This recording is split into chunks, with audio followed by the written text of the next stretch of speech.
What could be more horrific to mankind than the curse of slavery?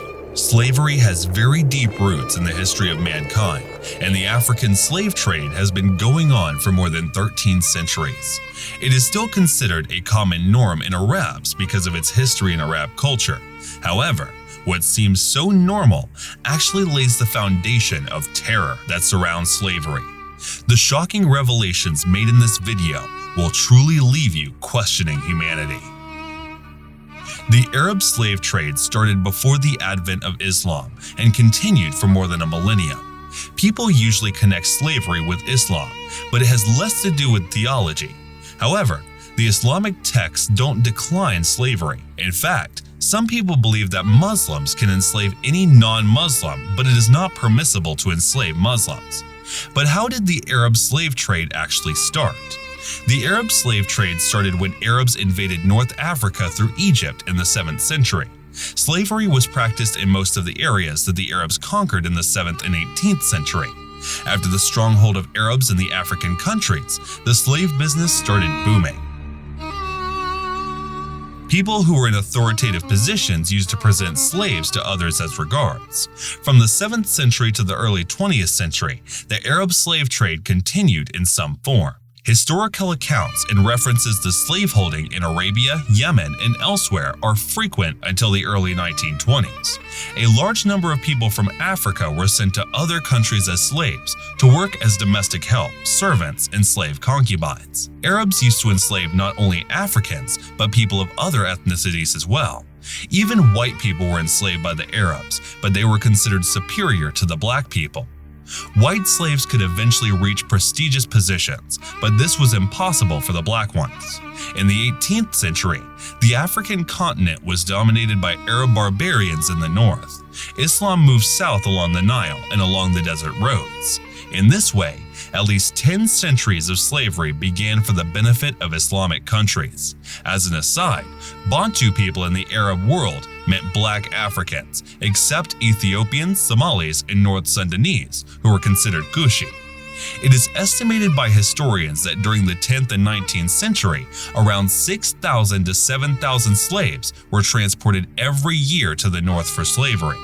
The slaves had to go through the desert journey that was ruthless and horrendous. According to many historians, a lot of slaves perished during the journey. It is estimated that sound 80,000 slaves died every year before even reaching the slave market.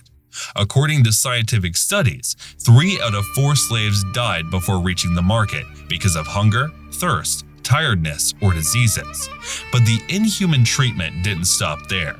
The Arab slave trade spread south to the east coast of Africa. Merchants were increasingly drawn to the coast to become part of the trade, but when they all settled in one area, there was a lot of competition, so they expanded instead of being together in one area. This extended the slave trade to the south of Zanzibar. In the 18th century, Zanzibar became the center of the slave trade. A massive source of slaves for Arabs was the eastern coast of Africa. This is where the tribe Zang was very much in demand. Arab culture settled along the coast around the 19th century. 700 mixed with the customs of the local people led to the emergence of the Swahili culture. Today's Swahili people are descendants of Arabs who settled in East Africa. As trade expanded, traders brought slaves across the continent to Africa, Asia, and Europe. Africans were generally made to work in agriculture, household work, or as soldiers. It was also a common practice to castrate the male slaves so they don't get intimate with the female slaves and become unable to reproduce. Arabs used to traffic people from Africa and send them to different parts of the world. Some ancient Chinese texts mention that in the 6th century, an Arab general presented 2 Zam slaves as gifts to the Chinese emperor.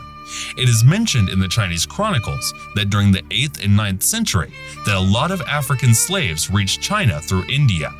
The Arab slave trade boomed the most in now called Sudan. Arab leaders had signed a peace treaty with the Sudan emperor on the condition that they will have to give thousands of Sudanese as slaves every year. This practice continued for many years to come, and this made the slave trade extend to the Red Sea. In Central East Africa, ethnic groups such as the Yao, Makua, and Marabva were at war with each other, and all ethnic groups on the continent traded with those captured in the war. Therefore, the Arab Muslims faced existing structures that facilitated the purchase of slaves for their purposes. There is a lot of debate ongoing on the Atlantic slave trade and the Arab slave trade. According to historians, the conditions of Africans enslaved by Muslim Arabs were very different from those imposed by European Christians. The most fundamental difference between the two is that Africans enslaved by Islam were still considered human beings with certain rights. Furthermore, unlike Christian-based slavery in Europe, where even those who converted to Christianity were bound forever, the children of slaves who converted to Islam were born free. However, the conflict, according to some historians here, is that the Atlantic slave trade lasted for a shorter time than the Arab one.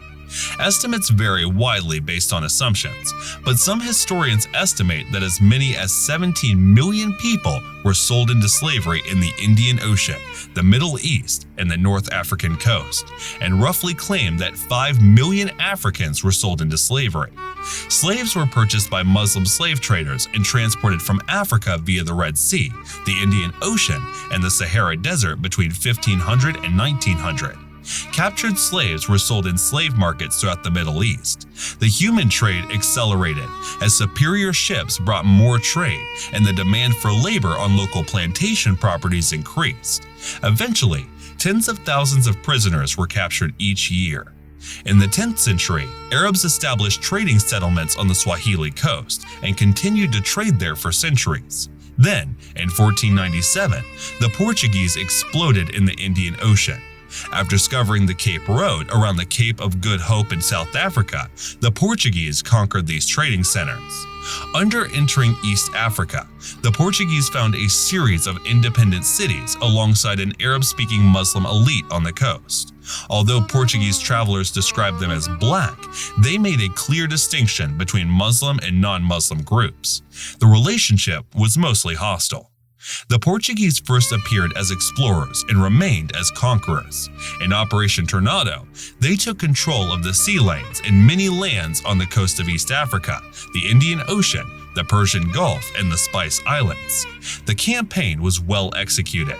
Naval battles against great odds, siege victories against mighty walls, and captured Portuguese cities against large and well-equipped armies are highlighted, and it is a campaign that most historians unfairly ignore. It was an invited sphere of influence rather than colonialism in the modern sense. A wealthy Zanzibar aristocrat invited an Omani merchant prince to settle in Zanzibar instead of conquering Zanzibar. In the first half of the 19th century, the local people looked upon Sultan Basidi as a powerful merchant prince whose protection of their island was in their interest. Many local people today still insist that the native people of Zanzibar invited Said Said, the first Busaidi Sultan, to their island. Developing patronage and patronage relationships with powerful families has been practiced in many Swahili coastal towns since at least the 15th century. It was an invited sphere of influence rather than colonialism in the modern sense. In the Central African Republic, Muslim slave traders began raiding the region in the 16th and 17th century as part of the expansion of the Saharan and Nile slave routes. Their captives were enslaved and transported to ports and slave factories on the shores of the Mediterranean, Europe, Arabian, and Western Hemisphere, West and North Africa, or south of the Ubangi and Congo rivers. Historian Walter Rodney notes that bilateral trade agreements between numerous ethnic groups throughout the proposed Zinzi trade network characterized much of the process of acquiring personal property, often involving servants, is not. Historian Patrick Manning writes that although the Oriental or Arab slave trade is sometimes called the Islamic slave trade, religion was not the driving force behind slavery. He also argues that such use of the term Islamic trade or Islamic world presents Africa as outside of Islam or as an insignificant part of the Islamic world. According to European historians, Islamic missionaries in Africa were often cautious because of its effectiveness in reducing potent slave stock. British explorers led to Stanley Livingstone were the first Europeans to penetrate the Congo Basin and discovered the scale of slavery there. The Arab Brigade expanded its influence there and enslaved many people. After European settlement in West Africa, the slave trade in sub-Saharan became less important. Zanzibar abolished slavery in late 1897 under Sultan Hamad bin Hamad. In late August 1791, slave revolts broke out in present-day Haiti and the Dominican Republic. These two rebellions greatly facilitated the abolition of the slave trade, slavery, and colonialism in Africa. However, it was not until 1873 that Zanzibar Sultan Said Berkesh, under pressure from the British, signed a treaty outlawing the slave trade in his territory. That order was also not executed effectively. It was not until 1909 that slavery was abolished in East Africa. The British colonialization of Africa made slave trade slowly eliminated.